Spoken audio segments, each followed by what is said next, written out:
I never thought my snowplow would become the most controversial piece of equipment in Meadowbrook Heights, Minnesota, but Karen Hutchkins made sure of that within my first winter in the neighborhood. The whole mess started on a crisp November morning when I was out clearing my driveway after the first decent snowfall of the season. I had just moved into the subdivision outside of Rochester 3 months earlier, and I was genuinely excited about my new John Deere plow attachment. Growing up in northern Minnesota, I learned early that a good snowplow was worth its weight in gold during the brutal winters. My father had taught me how to operate one when I was 16, and now at 34, I took pride in maintaining my own equipment. I was halfway through clearing my driveway when I noticed a white Lexus pulling up the curb. A woman in her mid-50s stepped out, wearing a puffy winter coat that probably cost more than my monthly mortgage payment. Her blonde hair was styled in that specific way that screamed she had a standing appointment at an expensive salon. She marched across my front lawn, leaving footprints in the fresh snow, and planted herself directly in front of my plow. I killed the engine and climbed down from the cab, figuring she was a neighbor coming to introduce herself. I was wrong.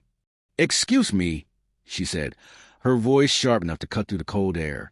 "I am Karen Hutchkins, president of the Meadowbrook Heights Homeowners Association, and I need to speak with you about that monstrosity you are operating."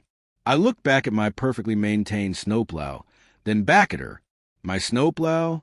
Is there a problem?" "A problem?" She let out a laugh that had no humor in it. "That industrial equipment is completely inappropriate for a residential neighborhood. It is loud, unsightly, and quite frankly, it lowers the aesthetic value of our community.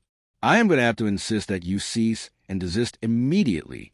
I took a deep breath, reminded myself to stay calm. "Mrs. Hutchkins, with all due respect, I need to clear my driveway. We just got 8 in of snow, and I have to get to work. Then hire a professional snow removal service like everyone else in this neighborhood," she snapped. "Or use a snow blower, a hand shovel even. But that industrial plow has got to go." "I am not breaking any laws," I replied, keeping my voice level.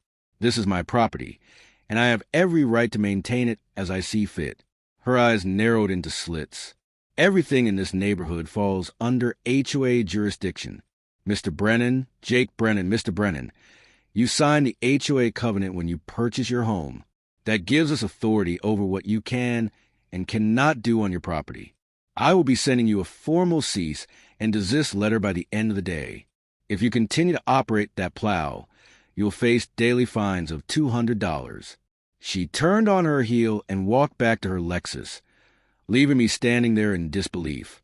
I had read through the HOA documents when I bought the house, but I did not remember anything about snowplows. Then again, the covenant was about 70 pages long, written in dense legal language that could put anyone to sleep. That evening, true to her word, I found an official-looking letter in my mailbox. It cited Section 14, Paragraph 8 of the HOA covenant, which stated that no commercial or industrial equipment shall be operated on residential properties except by licensed contractors during reasonable hours. The letter demanded that I immediately stop using my snowplow or face escalating fines and potential legal action. I sat at my kitchen table reading through my copy of the HOA covenant with a fine-tooth comb. The section she cited was clearly meant to prevent people from running actual businesses out of their homes, but Karen was twisting it to suit her agenda. The more I read, the angrier I got. I had spent $15,000 on this house's snowplow setup, and I was not about to let some power-hungry HOA president tell me I could not use it. The next morning, I decided to call a lawyer. My buddy from college, Marcus, practiced real estate law in Minneapolis, and he agreed to look over my documents. 3 days later, he called me back with good news. "Jake, she is reaching. Marcus said that clause is about commercial operations. You are not running a snow removal business. You are maintaining your own property with your own equipment.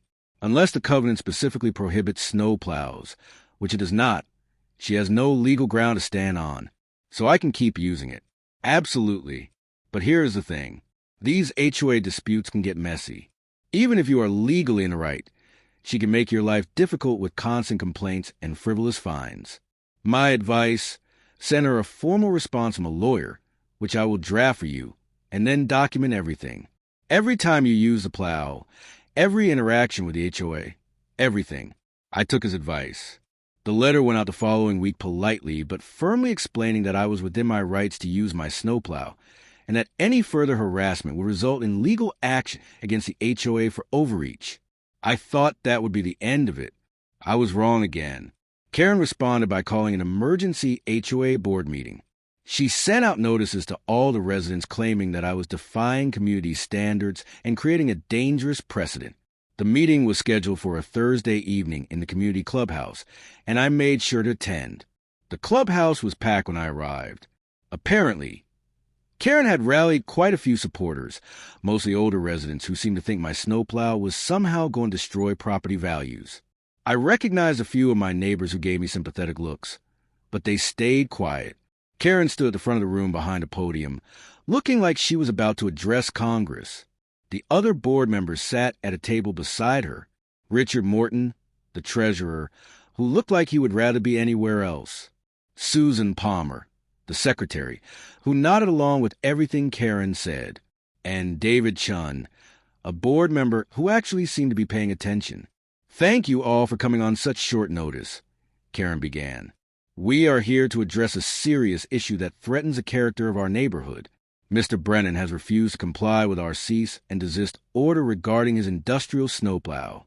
This is not just about one resident's equipment.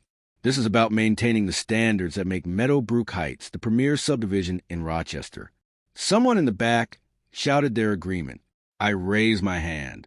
"Yes, Mr. Brennan," Karen said, her tone dripping with false politeness. I stood up. "I would like to know exactly which rule I am breaking." My lawyer reviewed the covenant, and there is nothing that prohibits me from using a snowplow on my own property for personal use. The covenant clearly states that commercial and industrial operations are prohibited. I interrupted. "I am not running a business. I am clearing my own driveway. There is a significant difference." Davidson leaned forward. "He has a point, Karen. That clause is about commercial operations. If he is just maintaining his property, I do not see how we can. The spirit of the rule is what matters." Karen cut in.